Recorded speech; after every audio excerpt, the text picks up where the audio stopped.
Well, good evening, Eastern Australia, and those joining us from other areas.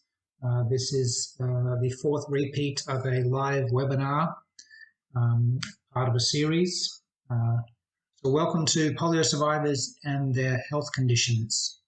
This is namely for health professionals. However, polio survivors have a vested interest in the topic, and so we may have some polio survivors joining us as well as health professionals. This webinar series serves to provide foundation information so that healthcare professionals don't overlook polio survivors in their communities and can develop the knowledge to speak to the conditions that polio survivors have. My name's Michael. I'm a educator and physio by training. I work for Polio Australia as a clinical educator. My normal role is to travel the country delivering in-person workshops to healthcare professionals. However, with the current COVID-19 pandemic, that's come to a grinding halt, and so we're reaching out in another modality via webinars to try and share some of this foundation information for those who either may have encountered a polio survivor in their community or in their place of work, or who are interested in the topic as a neurological condition. And certainly there are probably a few who would join us as a little refresher if they had done one of our workshops some time ago. I grew up in Western Queensland and then studied teaching in Toowoomba. Actually, Augathella was my hometown, and teaching in Toowoomba, and then taught in Queensland schools for about 6 years before moving to the United States, where I obtained my physical therapy degree, as it's called there, and then worked in a rehabilitation hospital for about 9 years before moving back to Australia just last year. My contact details are there if you do have questions after this webinar, and I will refer to the website Polio Australia.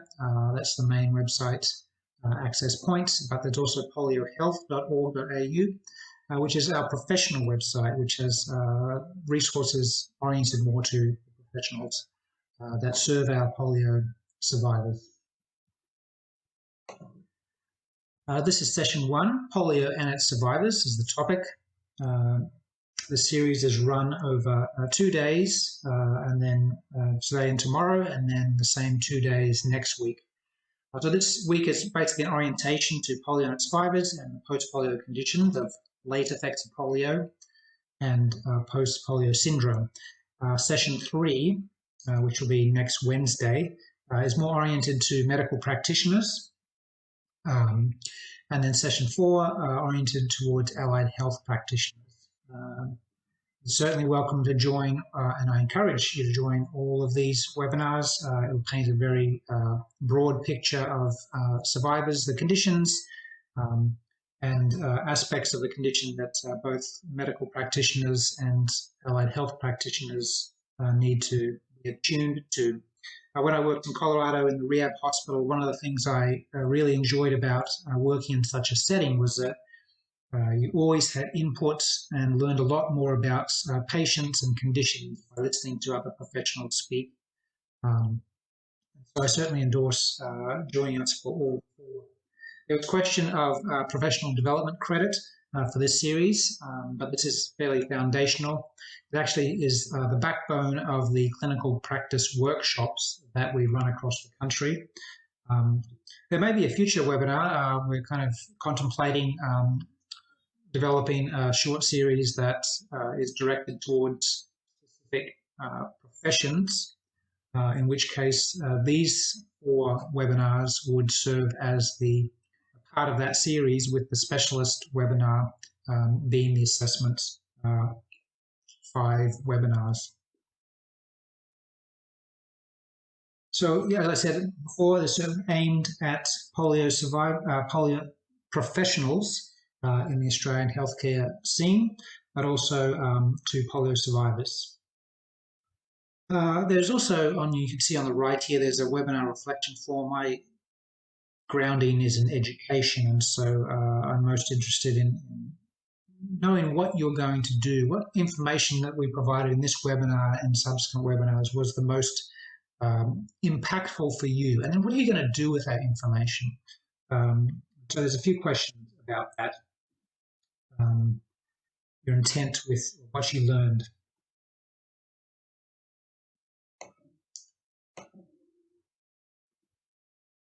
So the main parts of this particular session, polio and its survivors, number one is having a little look at the polio virus and its primary effect. A bit of a comparison to the hot topic of COVID-19 and coronavirus. And then a look at the survivors, who they are in your community and healthcare settings, what the kind of profile is at this time,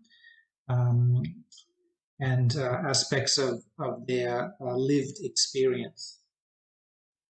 When we see the word polio or hear the word polio, and when we're reaching out to hospitals and clinics across Australia to see if they will host our free workshop, when we mention polio to some people and others in the community, even my family and friends, polio, it's a historic disease. It was eradicated.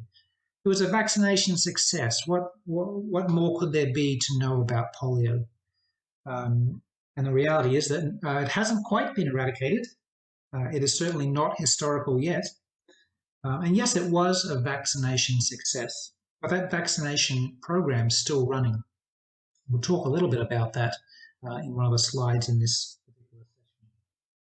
The word survivors relates to, obviously, those who endured acute polio, mostly it's children, and some of those came from abroad and migrated to Australia.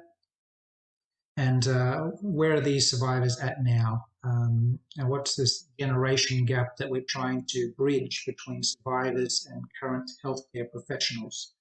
And that is really the primary purpose of this webinar series, is to educate the healthcare professionals that encounter and are expected to competently treat polio survivors. So when we hear about polio, or poliomyelitis as the full name, there's the usual identifiable condition, and that's the paralysis.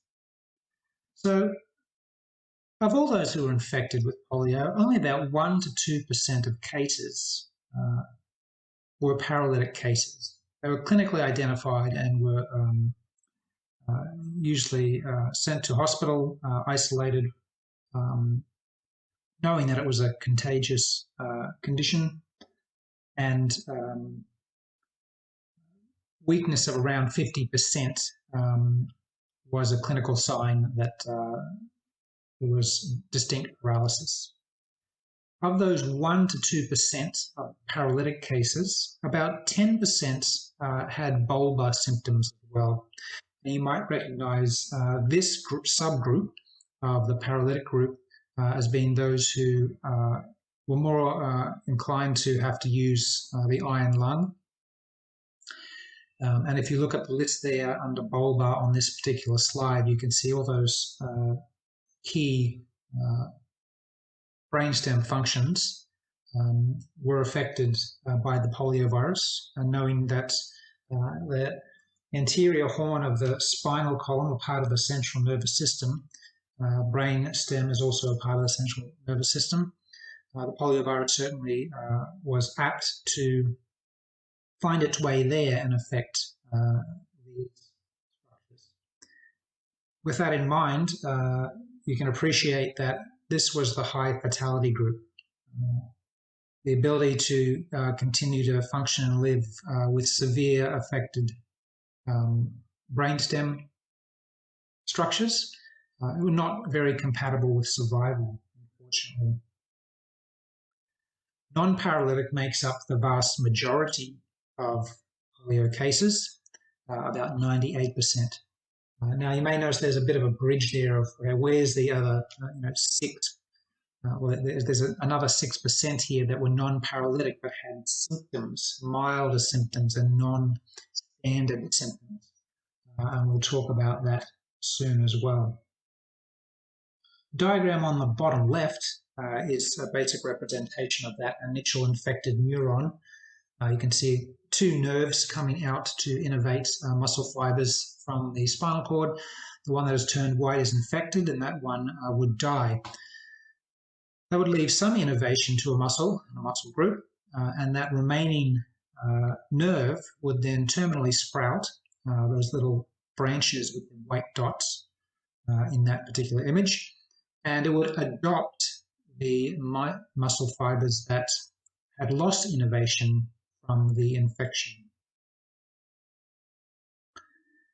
That plays a large role in the presentation, rehabilitation, and acute phase, and also it comes into play in the later effects of polio later in life, because you can appreciate those motor units were working extra hard because they had adopted extra muscle fibers.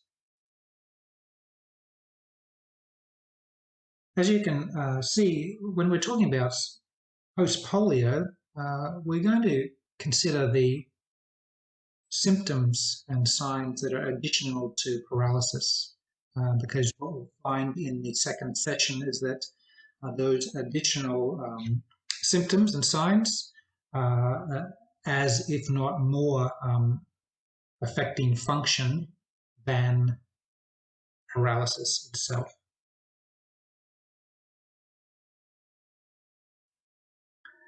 One of our questions we have down the bottom right here is, what came of those with paralysis that was subclinical? And this is a question I want you to keep in mind as we move through these slides in session today.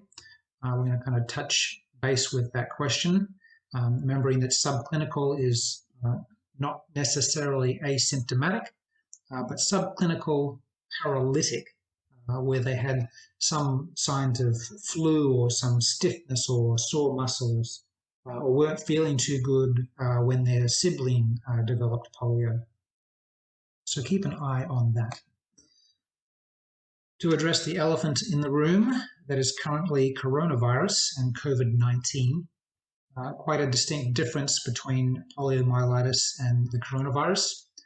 Poliomyelitis was a fairly local affair, causing epidemics. And we know there were three strains, type 1, type 2, which are the main, most usual causes of polio, and type 3. Whereas with SARS, we have pandemic level, and it's yet to be truly understood how many strains of this coronavirus there are.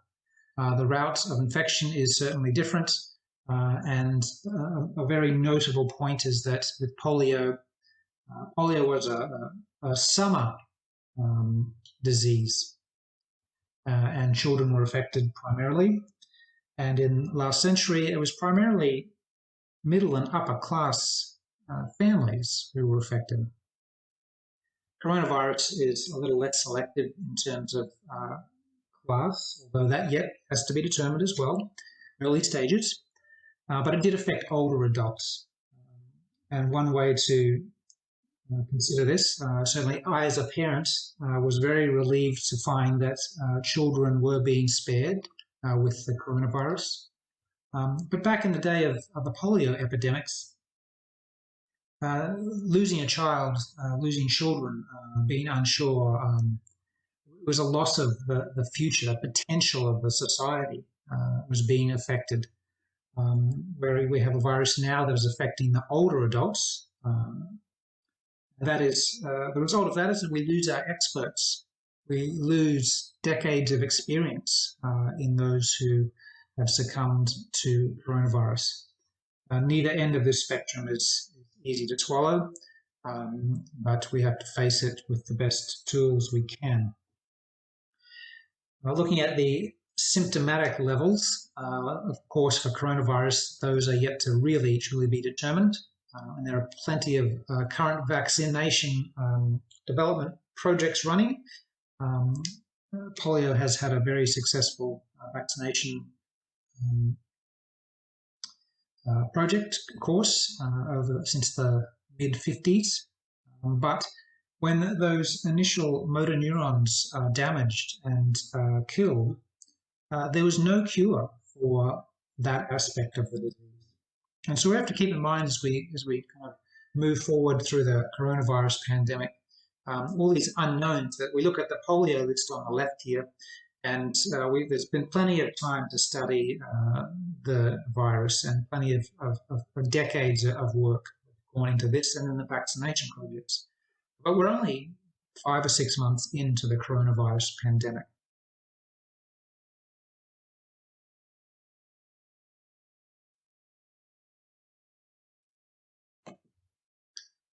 If we look at, well, in fact, let me just mention the sources. Many of these, for example, the last slide was primarily from the World Health Organization data. Much of the unlabeled data is from the Polio Australia resources, which you can find at polioaustralia.com.au, sorry. This particular chart came from Our World in Data, and I have a few slides here and there that have the citations somewhere on the slide. This is the 40-year incidence of polio cases going from 1980 to 2016. We'll pick up 2016 and 2020 on the next slide. Over here we can see that Southeast Asia, quite a close neighbour to Australia, had a significant portion of the cases, and this shows the paralytic cases since 1980. It shows that 1 to 2% of cases. Now, the current measures in place, the vaccination program where they can find, locate, isolate, vaccinate, and treat a polio case, is certainly a useful method and procedure that has been kind of transferred over to the coronavirus pandemic. And that is a concern in polio circles, that polio eradication may be affected, and we may not reach the goal of full eradication as soon because of expertise and manpower being pulled toward the coronavirus pandemic response. Well, we can see from 1980 through to 2000, 1980 through to now is a 40-year span. So of those, what we can say from 1980 to 1990, about an average of 300,000 per year, that's 3 million paralytic cases, mostly in Southeast Asia. And as they are our close neighbours, we certainly have migrants coming from that region. We should keep an eye out for those who are born around 1980 to 1990, which is 30 to 40-year-olds. While you may think that polio is a disease that was 50, 60, 70 years ago, which is true, the recent cases, as you can see here in their locality to our country, suggest that we should also broaden our view and suspicion of polio-related symptoms, not acute polio, but late effects of polio symptoms, to a younger age group. So the vaccination program here, you can see it really brought those numbers down by about the year 2000. And by around 2005, 2010, most countries had been declared polio-free. There are only a handful left that are still not polio-free.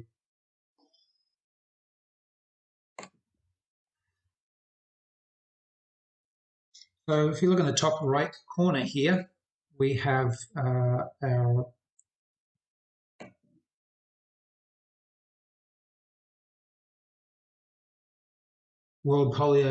wild polio virus cases, 2017, picking up from that last chart, and we can see that we had about 22. 2016 had 37, I believe. 2019, there was a bit of a spike to 174, and this year, as of May 19th, we have 61 worldwide cases of the wild polio virus. There are kind of three phases of life represented here. One is the initial acute polio, the children, this is an Australian photo, hospitalized and kind of lined up with their splints and their casts, and very interesting times they were in healthcare. and healthcare has had a big change thanks to polio. If you were on our polio websites, our LinkedIn or Facebook or Twitter feeds, you'd have seen the recent article from Nature.com, I think. I was looking at the polio epidemics in Copenhagen, and how that was the birth of the concept of the ICU, amongst other developments that came out of that era in response to polio and the needs of those who had disabilities. The second phase of life, we'll take our gentleman in the centre bottom row, and then the Egyptian stele at the top middle row. Polio survivors, once they've been through their rehabilitation, they enter society and they're valuable contributing members of society from the Egyptian era. And we can't be certain that this person depicted on the stele has had polio, but it's highly suggestive that it is. And our gentleman is down the centre here is actually an Australian immigrant. The other phase of life is when we've had that kind of period of stable ability, then we move into the age group where these later effects and the conditions that affect polio survivors later in life start to creep in. Certainly many of them still contribute and are still working, and you can see a large group of those people at one of our retreats in recent years. And then the final picture there, not necessarily signifying death, but somebody who, a skeleton that was archaeological dig that showed a skeleton that had signs that the person had not only suffered from having polio, but had lived a full and meaningful life based on the objects found with them. Now, some were unlucky enough to get paralytic polio once, and there were others who were certainly unlucky as well to get this condition twice. That came down to the 3 strains and the potency of the strains in the vaccines that were provided early on.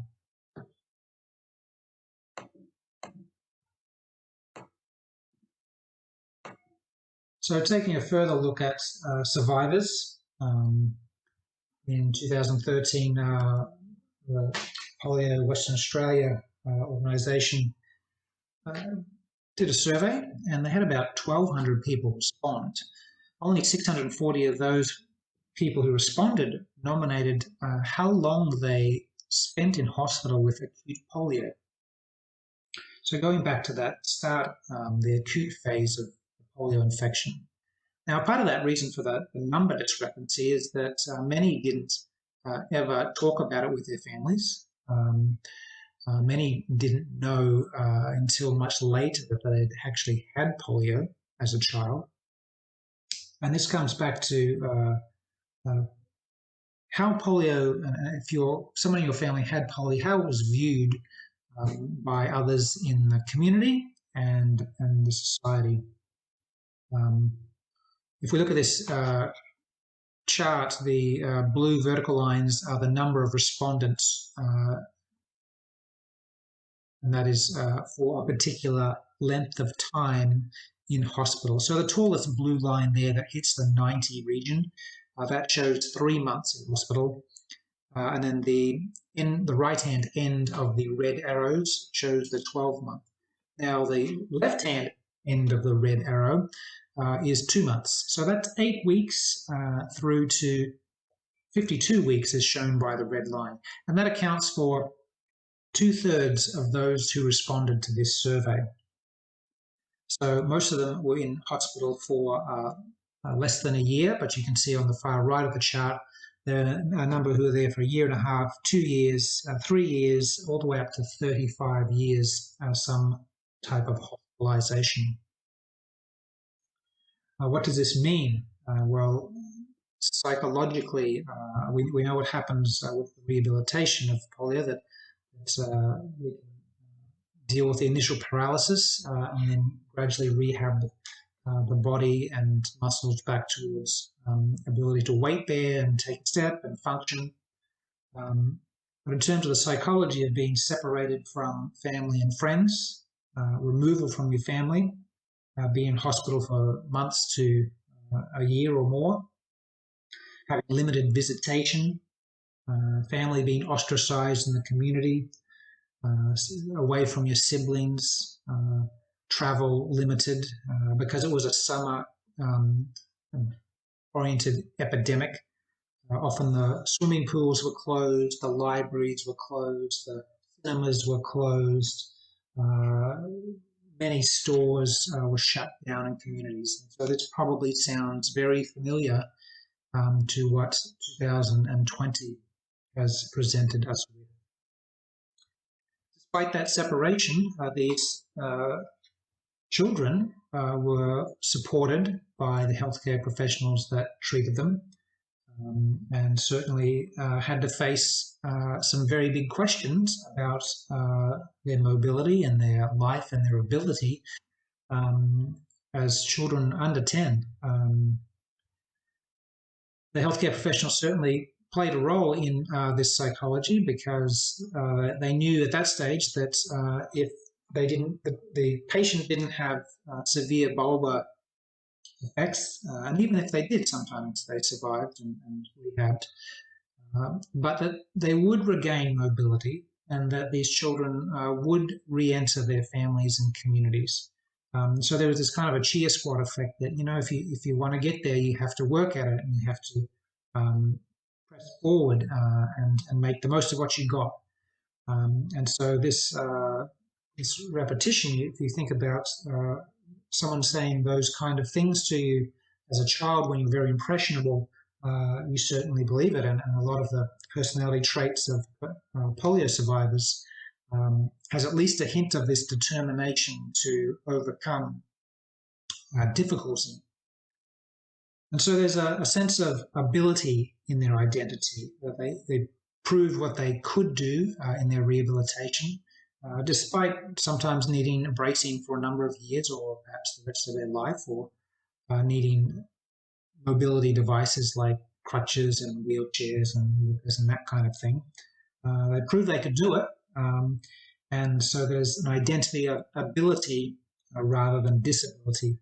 And this point is very important to remember when you are assessing a polio survivor, because they are very oriented towards their ability and what they can do, even though it may look very different to what somebody else may strategize to perform a task. If they can do it, they can do it.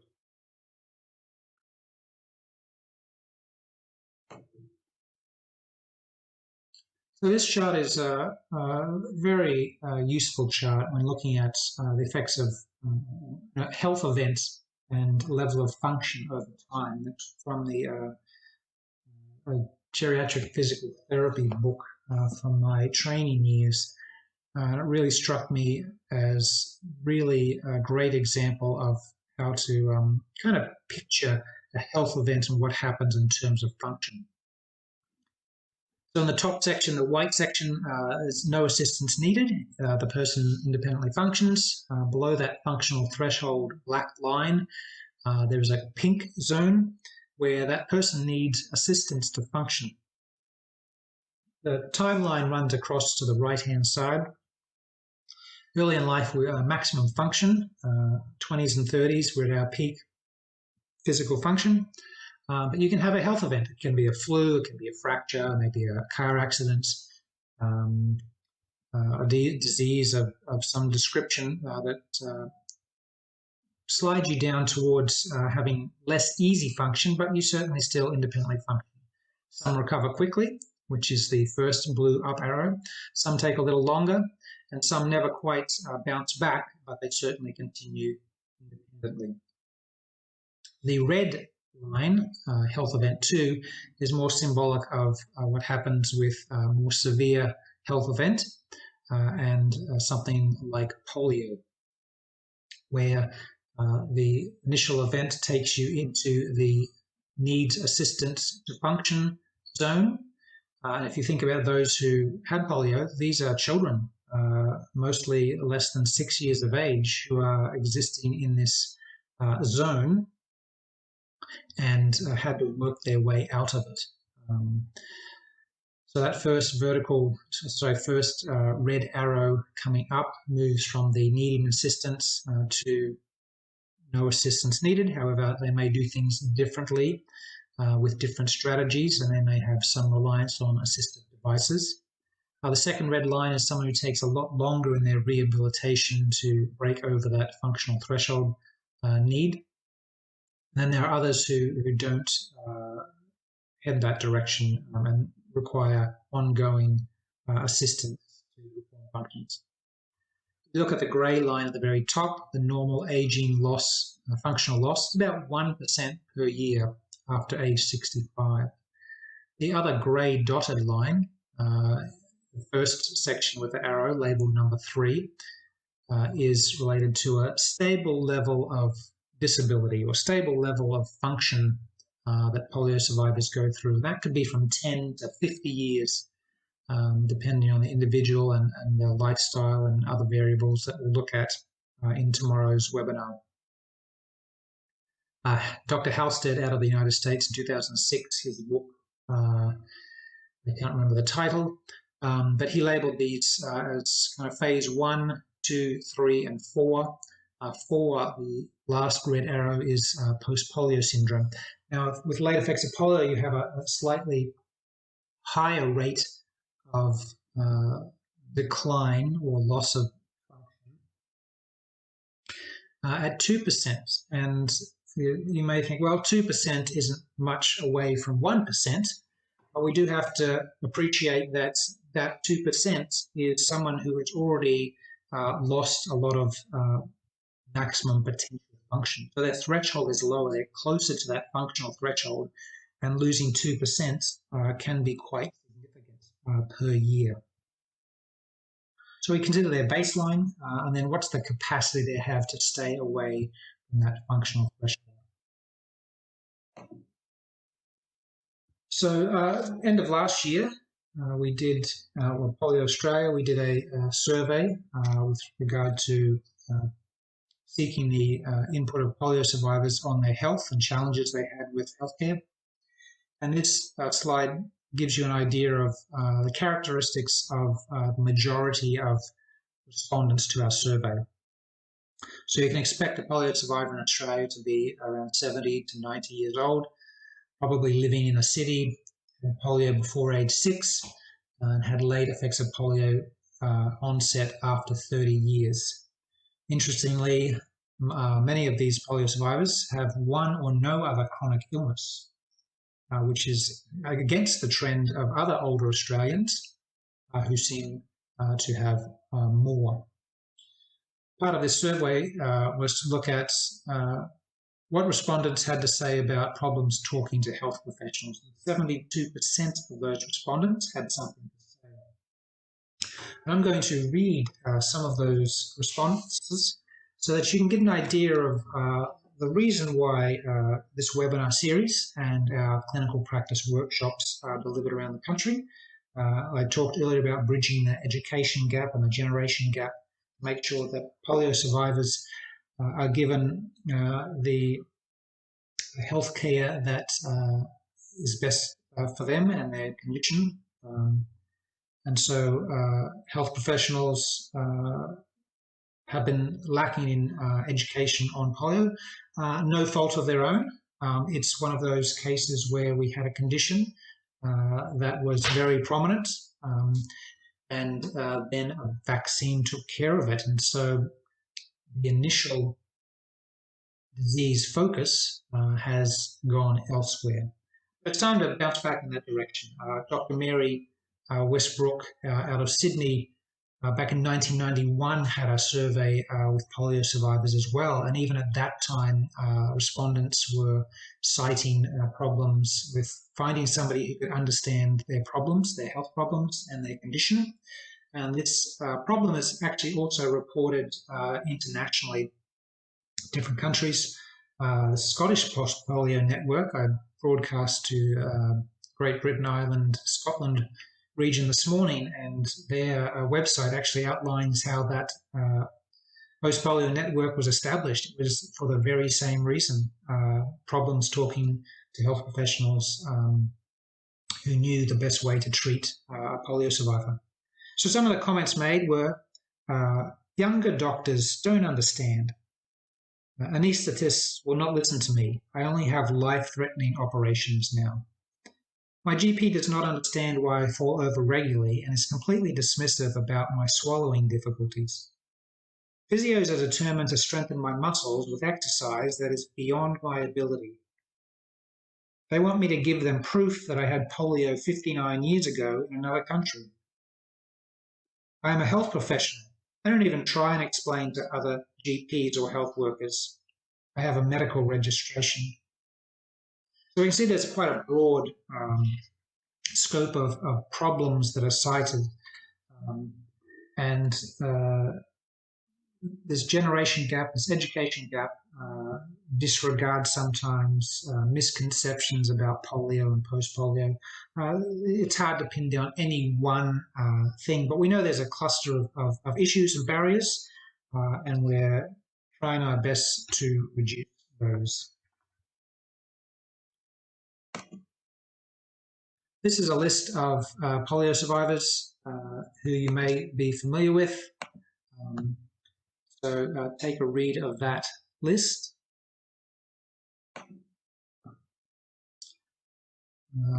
From different countries, certainly. I'm going to focus in on 4 of these cases. Number 1, since we're in Australia, we'll talk about Kerry Packer, Kim Beazley, John Lords, certainly prominent Australians who lived in that era and had polio when they were younger.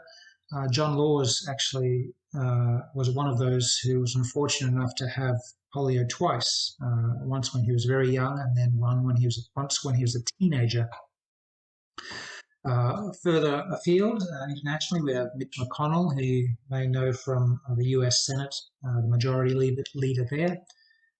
He was quoted in the ABC News in the US as saying, "Tenacity, hard work, and not giving up. My mother instilled all that in me before I was 4 years old, and I think it's been a guiding principle in how I lead my life." Neil Young and Joni Mitchell, both musicians out of Canada. Joni Mitchell was listed as the 100 greatest guitarists by Rolling Stone. In their profile of her, they noted that the secret to Mitchell's daring guitar work is that she uses more than 50 different tunings. Mitchell devised the alternate tunings to compensate for a left hand weakened by childhood polio. You're probably familiar with Jack Nicklaus, the golfer, and in Golf Digest, he said, "My whole career, my joints have gotten awfully sore at times. Polio is just a memory now, but it was a horrible disease.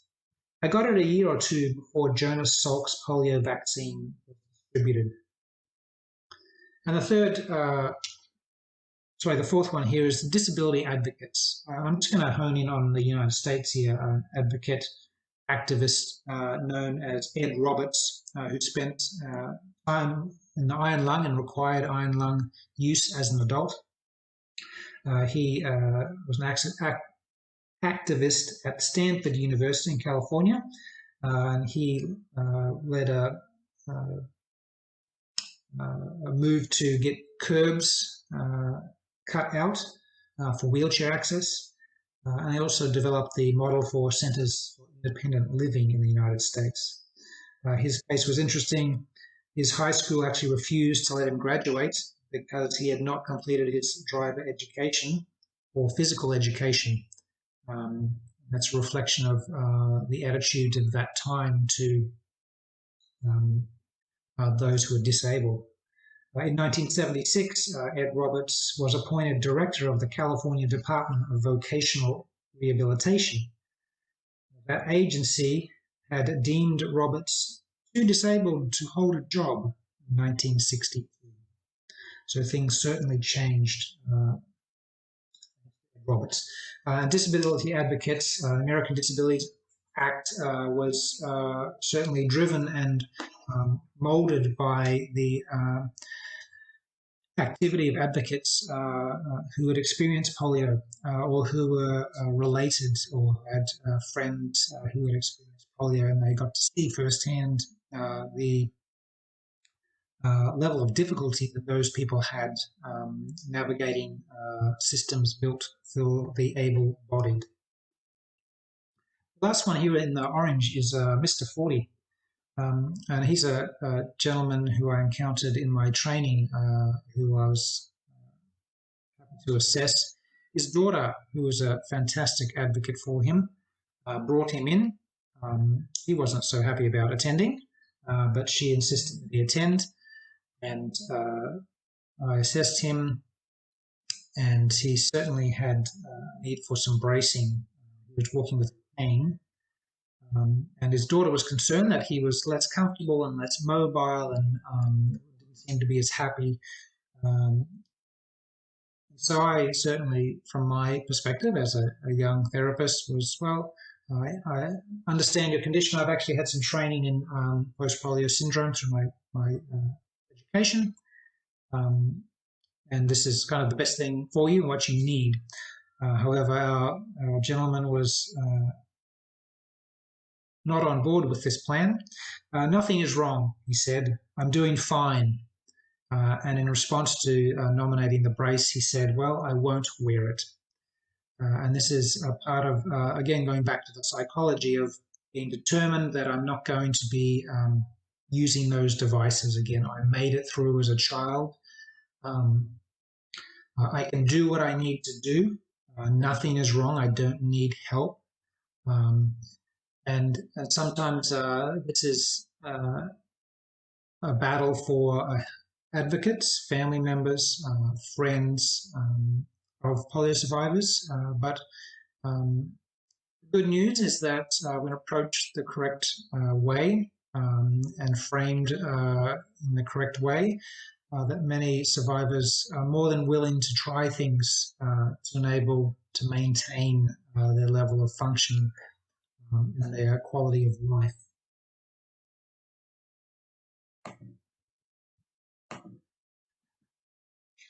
So our last slide here, what you can't see can hurt you. And this kind of goes both ways. The quote here is about those who were told they had non-paralytic polio. Well, they in fact did. And those patients who had paralytic polio, those symptoms and signs they're having now it's post-polio syndrome or late effects of polio, which we're covering in detail in the next session tomorrow. They also are at risk of developing the same symptoms. And so if you think of the asymptomatic or the unaffected portion of those who have developed coronavirus, it's going to be probably decades before we truly understand what that virus has done to those who contracted it. The other aspect of what you can't see can hurt you is that as a healthcare professional, when I'm assessing people of this age group with this history, then it's wise to, on our diagnosis or suspicion list, to have post-polio syndrome or late effects of polio on that list, and to ask questions about polio, remembering that, as we said earlier, some patients never knew they had it, but the signs can be quite distinct. A cluster of symptoms certainly fits a profile, and we're going to cover that in the next session. So when we think about polio, we want to think beyond that it's just paralysis. We want to think it's many other symptoms: fatigue, pain, sleep difficulty, breathing difficulty, swallowing difficulty, cold intolerance, and many other symptoms.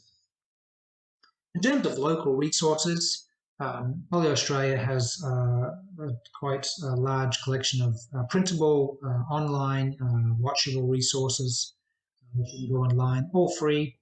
The clinical manual that we produced, there is a cost for that, but it's quite a long manual and quite thorough. global resources. There's postpolio.org based out of the US, and many countries have different organizations. I'm just going to throw up for those wondering what the network looks like in Australia. Polio Australia is the peak body. We have a board, staff, and then a clinical advisory group. And our members are the state bodies and organisations. They're a little different, called different things in each state. Since we're on the eastern seaboard right now, Queensland has Spinal Life Australia, New South Wales has Polio New South Wales, Victoria has the Polio Network Victoria, Tasmania has 2 board members. They used to have a network, but they have less members able to help them out with that. South Australia is Polio South Australia, Polio Western Australia, and Northern Territory operates with Polio South Australia. Basically, there are other entities that are in those states that are clinics and specialists, advocacy groups, but the polio survivors in the states are actually members of the state organisations. They're not actually members of Polio Australia. Polio Australia's members are the state bodies and organisations. Our next webinar tomorrow, as like I mentioned a few times, is post-polio conditions, tomorrow at 8 p.m. There's the QR code for the little reflection form that I'd love you to fill out. I'm going to bounce now to the questions section on our Facebook feed and see what we have here. Look like we have any questions.